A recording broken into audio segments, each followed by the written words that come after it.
வணக்கம்,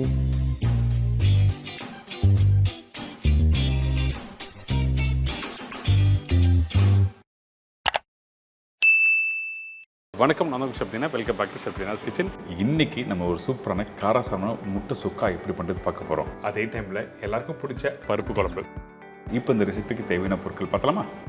முட்டை 7 நம்பர், பெரிய சைஸ் வெங்காயம் 3 நம்பர், இஞ்சி பூண்டு பேஸ்ட் 1 டீஸ்பூன், முழு சோம்பு தாளிப்புக்கு தேவையான அளவு, மஞ்சத்தூள் சிறிதளவு, சில்லி பவுடர் 3/4 டீஸ்பூன், தனியா பவுடர் 1 டீஸ்பூன், மிளகு பவுடர் 1/2 டீஸ்பூன், சோம்பு சிறிதளவு, கடுகு 1/4 டீஸ்பூன், கருவேப்பிலை தேவையான அளவு, கொத்தமல்லி தேவையான அளவு, தேங்காய் 2 பத்தை, உப்பு தேவையான அளவு, எண்ணெய் சமைக்கிறதுக்கு தேவையான அளவு. இதாங்க இந்த ரெசிபிக்கு தேவையான பொருட்கள். இந்த முட்டை சுக்கா பண்ணுறதுக்கு நம்ம என்ன பண்ணுறோம், ஃபஸ்ட்டு முட்டையை வேக வைக்க போகிறோம். அதனால் நம்ம ஒரு கடாயில் தண்ணி ஊற்றிருக்கோம். நிறைய பேருக்கு முட்டை வீட்டில் வேக வைக்கும்போது கரெக்டாக முட்டை வேக வச்சு உரிக்க தெரியாது. இன்றைக்கி நம்ம ரொம்ப சூப்பரான ஸ்டைலில் ஒரு சின்ன டிப் தரப்போகிறேன். அதாவது நீங்கள் முட்டை வேக வைக்கும்போது ஃபஸ்ட்டு கோல்டு வாட்டரில் தான் முட்டையை நீங்கள் வச்சு வேக வைக்கணும். கொஞ்சம் சூடான தண்ணியில் முட்டையை வச்சு வேக வைக்கக்கூடாது. சரிங்களா? ஸ்டெப் 1. இதுக்கு பிறகு இந்த முட்டை எவ்வளோ நேரம் குக் பண்ண கேட்டிங்கன்னா கரெக்டாக ஒரு 9லேருந்து 10 நிமிஷம் நீங்கள் குக் பண்ணணும். ஒரு மூடி போட்டு குக் பண்ணுங்கள். இப்போ ஓப்பன் பண்ணி பார்த்தீங்கன்னா இந்த முட்டை நல்லா வெந்திருக்கும். இந்த முட்டையை கையில் எடுத்தாலே உங்களுக்கு தெரிய வரும், அந்த முட்டை ஹார்டாக இருக்கும். கரெக்டாக 9லேருந்து 10 நிமிஷம் உங்களுக்கு முட்டை ஃபுல்டனாக இருக்கும், அதாவது வெல்டன். இதுவே உங்களுக்கு செமி குக்காக இருக்கணும்னு நினச்சிங்கன்னா அந்த டைமில் 6 நிமிஷம். சரிங்களா? ஸோ இந்த மாதிரி தான் நாங்கள் குக் பண்ணுவோம். சரிங்களா? இதுக்கப்புறம் இந்த முட்டை வெந்த பிறகு கோல்டு வாட்டரில் வைக்கணும். கோல்டு வாட்டரில் வச்ச பிறகு 2 நிமிஷம் கழித்து நீங்கள் எடுத்தீங்கன்னா டெம்பரேச்சர் டவுனாக இருக்கும். அதுக்கு பிறகு நீங்கள் முட்டையை நீங்கள் தட்டி பார்த்து நீங்கள் பொறுமையாக தோல் எடுத்துக்கலாம். நீங்கள் தோல் எடுக்கும்போது கஷ்டப்பட்டு தோல் எடுக்கிறதுனால நீங்கள் அப்படி ஓப்பன் பண்ணாலே அந்த முட்டை தோல் வந்து பெருசாக வர ஆரம்பிச்சிடும். ரொம்ப சிம்பிள் தான். இந்த மெத்தடில் கரெக்டாக டைமிங்கை ஃபாலோ பண்ணி குக் பண்ணினா உங்களுக்கு சூப்பரான ஸ்டைலில் முட்டையை ஃபில் பண்ண முடியும். வாங்க அடுத்தது இந்த முட்டை சுக்கா எப்படி பண்ணுறது பார்க்க போயிடலாம். ஃபஸ்ட் நம்ம என்ன பண்ணுறோம், ஒரு பேனில் கொஞ்சம் எண்ணெய் ஊற்றிருக்கேன். எண்ணெய் சூடான பிறகு கடுகு தாளிப்பை போட்டிருக்கோம். கடுகு கொஞ்சம் எக்ஸ்ட்ரா போட்டிருப்பேன், சோம்பு தாளிப்பு கம்மியாக போட்டிருப்போம்.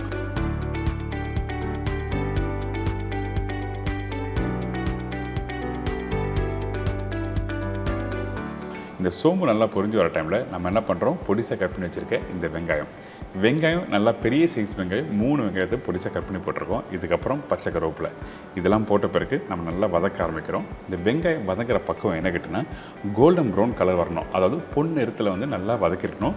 அதுக்கு பிறகு தான் இஞ்சி பூண்டு பேஸ்ட்டு போடணும்.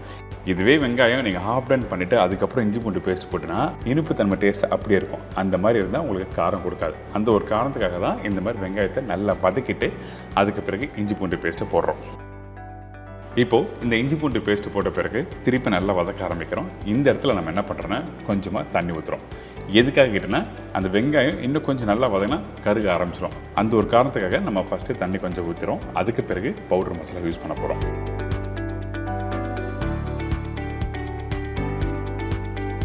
இந்த இடத்துல சில பேர் தக்காளி யூஸ் பண்ணலாமா கேட்பீங்க. கண்டிப்பாக தக்காளி வேண்டாம். வெங்காயத்தை நல்லா வதக்கிட்டு இந்த மாதிரி பண்ணினா உங்களுக்கு நல்லா மசாலா கொடுக்க ஆரம்பிச்சிடும். இதுக்கப்புறம் மஞ்சத்தூள், தனியா பவுடர், மிளகாய் பவுடர். வீட்டில் குழம்புத்தூள் இருக்குன்னா குழம்புத்தூள் யூஸ் பண்ணலாம். இந்த 3 பவுடருக்கு பதிலாக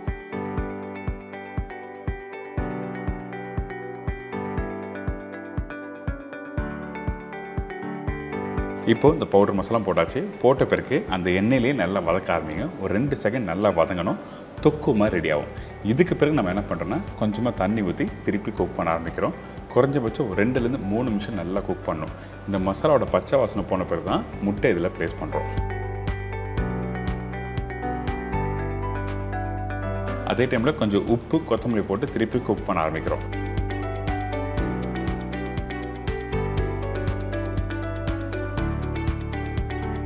நல்லா வெந்து வர டைமில் ஆயில் மேலே வரும். அதாவது அந்த மசாலா கெட்டி ஆகும்போது உள்ளே இருக்க ஆயிலெலாம் மேலே வர ஆரம்பிச்சிடும்.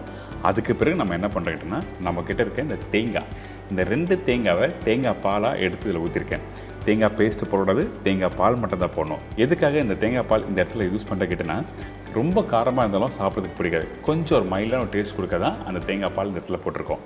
இதுக்கப்புறம் நம்ம வேக வச்ச அந்த முட்டையை ஒரு ஸ்லைஸ் போட்டு அதுக்கப்புறம் ப்ளேஸ் பண்ணுங்கள். இந்த மாதிரியும் நீங்கள் கட் பண்ணி போடலாம். அப்படி இல்லைன்னா வெள்ளைக்கரு அதுக்கப்புறம் மஞ்சக்கரு நீங்கள் தனித்தனியாக எடுத்து சின்ன சின்ன க்யூப்ஸாக கட் பண்ணி கூட நீங்கள் போட்டு டாஸ் பண்ணிக்கலாம். உங்களுக்கு எப்படி வசதியாக இருக்கோ அதுக்கேற்ற மாதிரி பண்ணிக்கலாம்.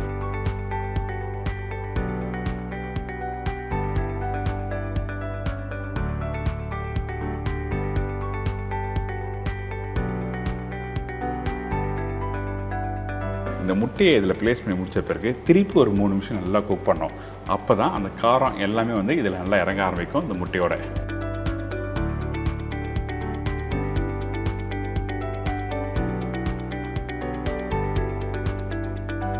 ஸோ இந்த மாதிரி நல்லா குக் பண்ணிட்டு வந்தீங்கன்னா அந்த கிரேவி டெக்ஸ்சர் நல்லா உங்களுக்கு ட்ரை ஆக ஆரம்பிக்கும். அதுக்கு பிறகு நம்ம என்ன பண்ணுறோம், கொஞ்சம் கொத்தமல்லி போடுறோம். கொத்தமல்லி போட்டு திருப்பி நல்லா மிக்ஸ் பண்ண ஆரம்பிங்க.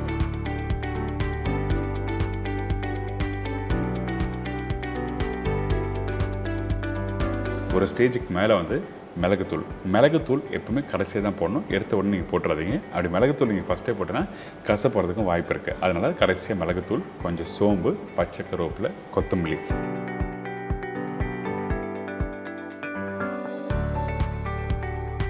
இதெல்லாம் போட்டு ஒரு மிக்ஸ் பண்ணிவிட்டு அதுக்கப்புறம் எடுத்து சாப்பிட்டு பாருங்களேன். சூப்பரான முன்னேண்டிய விலாஸில் நான் சாப்பிட்ட ட்ரை பண்ண அந்த ரெசிபியை அப்படியே உங்களுக்கு சொல்லி கொடுத்துருக்கேன். உங்கள் வீட்டில் இருக்கவங்க எல்லாருக்கும் ரொம்ப பிடிக்கும். நம்ம வீட்டில் இந்த மாதிரி தான் பண்ணுவோம். ஆனால் சின்ன சின்ன சேஞ்சஸ் இருக்கும். தேங்காய் பால் போட்டிருக்க மாட்டேங்க. ஆனால் இன்றைக்கி நான் தேங்காய் பால் போட்டிருக்கேன். இந்த மாதிரி ஒரு சின்ன சேஞ்சஸ் கொடுத்து நம்ம ட்ரை பண்ணியிருக்கோம். இந்த முட்டை சுக்கா கண்டிப்பாக ட்ரை பண்ணுங்கள்.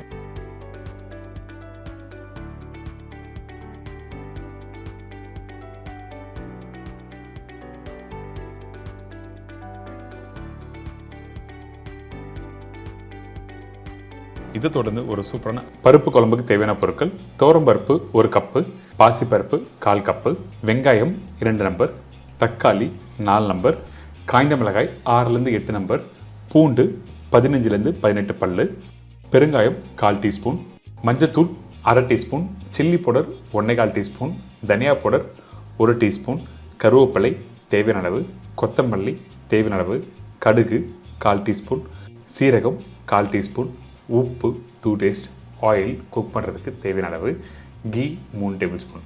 இதாங்க இந்த ரெசிபிக்கு தேவையான பொருட்கள். இப்போ ஃபஸ்ட்டு நம்ம என்ன பண்ணுறோன்னா, இந்த பருப்பு நல்லா வேக வைக்க போகிறோம். அதனால் இந்த பருப்பு நல்லா வாஷ் பண்ணி ஊற வச்ச பருப்பை குக்கரில் போடுறோம். இந்த துவரம்பருப்பும் பாசிப்பருப்பும் ரெண்டுமே ரேஷியோ கரெக்டாக உங்களுக்கு சொல்லியிருக்கேன். அதாவது 1 மடங்கு துவரம்பருப்புனா அதில் 1/4 மடங்கு பாசிப்பருப்பு போட்டிருக்கோம். இதுக்கு பிறகு நம்ம என்ன பண்ணுறோம், தேவையான அளவுக்கு தண்ணி ஊற்றுறோம். அதில் கொஞ்சம் தக்காளி போடும்போது கொஞ்சம் பெரிய சைஸ், அதாவது 1/4 1/6 கட் பண்ணி போட்டுக்கலாம். அதுக்கு பிறகு கொஞ்சம் கருவேப்பிலை, மஞ்சத்தூள், chilli powder 1/4 teaspoon chilli powder சொல்லியிருக்கேன். அதில் 1/4 டீஸ்பூன் சில்லி பவுடர் இந்த இடத்துல யூஸ் பண்ணியிருக்கோம். இதெல்லாம் போட்ட பிறகு குக்கரை நல்லா க்ளோஸ் பண்ணி நல்லா வேக வச்சு எடுத்துருங்க. நீங்கள் நார்மலாக வேக வைப்பீங்களே அதே பக்குவத்தில் நல்லா வேக வச்சுருக்கணும்.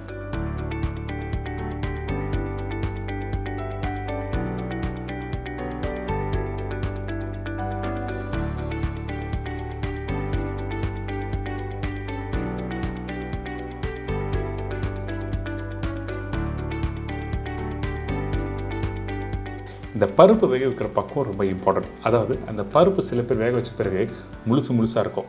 முழுசாக இருந்தால் கரெக்டான டெக்ஸ்சர் கொடுக்காது. அதனால் பருப்பு நல்லா மசிஞ்சிடும். இந்த மாதிரி வேக வைக்கலாம். அப்படின்னா வீட்டில் மத்து இருந்ததுன்னா, கீரை கடையிற மத்து இருக்குல்ல, அந்த மத்தை வச்சு இந்த மாதிரி நல்லா கடைஞ்சிருங்க. இந்த மாதிரி கடைஞ்சிங்கன்னா அந்த பருப்பு நல்லா மேஷ் ஆகிடும். எதுக்காகன்னா அந்த குவாலிட்டி நல்லா வரும். நீங்கள் போடுற மசாலாவும் அந்த பருப்போட நல்லா மிக்ஸ் ஆகும். இதுதான் விஷயம், வேறு எதுவுமே இல்லை. இதுக்கு பிறகு தாளிப்பு. அதாவது இந்த கடாயில் கொஞ்சம் எண்ணெய் ஊற்றிருக்கேன், நல்லெண்ணெய் யூஸ் பண்ணியிருக்கேன். எண்ணெய் சூடான பிறகு கடுகு போட்டிருக்கேன்.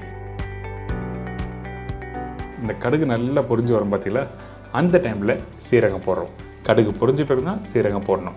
இதெல்லாம் சின்ன சின்ன விஷயம், நீங்கள் வீட்டில் பண்ணும்போது கரெக்டாக நோட் பண்ணுங்கள். சில பேர் எல்லாத்தையும் ஒன்றா போட்டு தாளித்து வாட்டோம் அப்படின்னு சொல்லி விட்டுறீங்க. அப்படிலாம் பண்ணாதீங்க. கடுகு போட்ட பிறகு கடுகு நல்லா பொரிஞ்சு வட்டோம். இப்போது சீரகம், பூண்டு, பச்சை கருவேப்பிலை, காஞ்ச மிளகாய். இந்த காஞ்ச மிளகாய் நல்லா உடச்சி போட்டிருக்கேன். உங்களுக்கு காஞ்ச மிளகாய் இது மாதிரி போட்டு வதக்கும் போது உங்களுக்கு காரம் நல்லா வரும். அதாவது காரம்னா ரொம்ப காரம் இல்லை, அந்த தாளிப்போட காரம், அந்த வாசனை நல்லா சூப்பராக இருக்கும். அதனால் கரெக்டான தாளிப்பு இருந்தால் தான் அந்த ப்ரிப்பரேஷன் நல்லாயிருக்கும். ஸ்டார்டிங்கே கரெக்டாக இருக்கணும், ரொம்ப இம்பார்ட்டன்ட். சரிங்களா? இப்போது அந்த பூண்டு லைட்டாக வதங்கி வர டைமில் வெங்காயம் போடுறோம். பொடிசாக கட் பண்ணி வச்சுருக்க வெங்காயம் போட்டு நல்லா வதக்க ஆரம்பிக்கலாம்.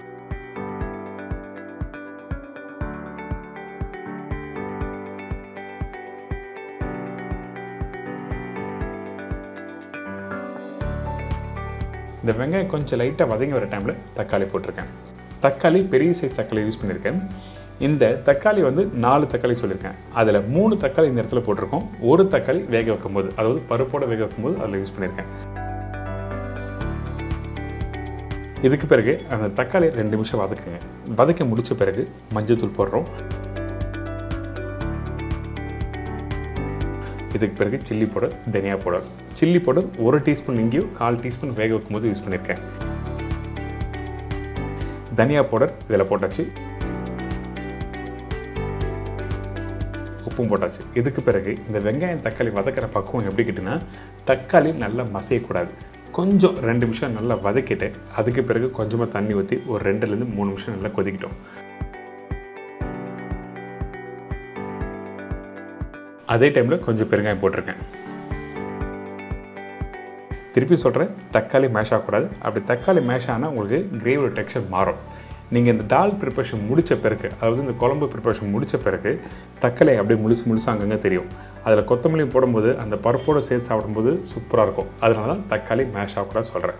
இதுக்கு பிறகு வேக வச்ச பருப்பும் பாசி பருப்பும் இதில் ஊற்றி நல்லா மிக்ஸ் பண்ணுறோம்.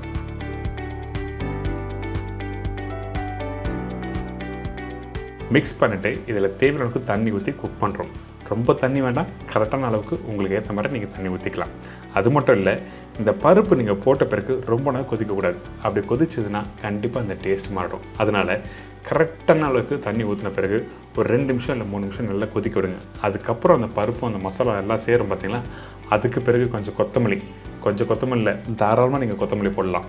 அதுக்கு பிறகு கொஞ்சம் கருவேப்பிலை, நெய் 2லேருந்து 3 டேபிள் ஸ்பூன் நீங்கள் போட்டாலே போதும். இதெல்லாம் போட்ட பிறகு நல்லா மிக்ஸ் பண்ணிட்டேன், அப்படியே எடுத்து பாருங்களேன், சூப்பராக இருக்கும். அந்தளவுக்கு ஒரு ஃபென்டாஸ்டிக்கான பருப்பு குழம்பு இன்றைக்கி நான் சொல்லி கொடுத்துருக்கேன். கண்டிப்பாக ட்ரை பண்ணி பாருங்கள். இது பெரியவங்கலேருந்து சின்னவங்க எல்லாருக்கும் பிடிக்கும். பார்த்தீங்களா, அந்த தக்காளி அந்த பருப்பும் சேர்த்து எடுக்கும்போது எப்படி இருக்குது, பார்க்குறதுக்கு சூப்பராக இருக்குல்ல. ஸோ இந்த மாதிரி ரெசிபி பண்ணால் கரெக்டான ரேஷியோ, கரெக்டான மெத்தடில் நீங்கள் ட்ரை பண்ணி பாருங்கள், சூப்பராக இருக்கும்.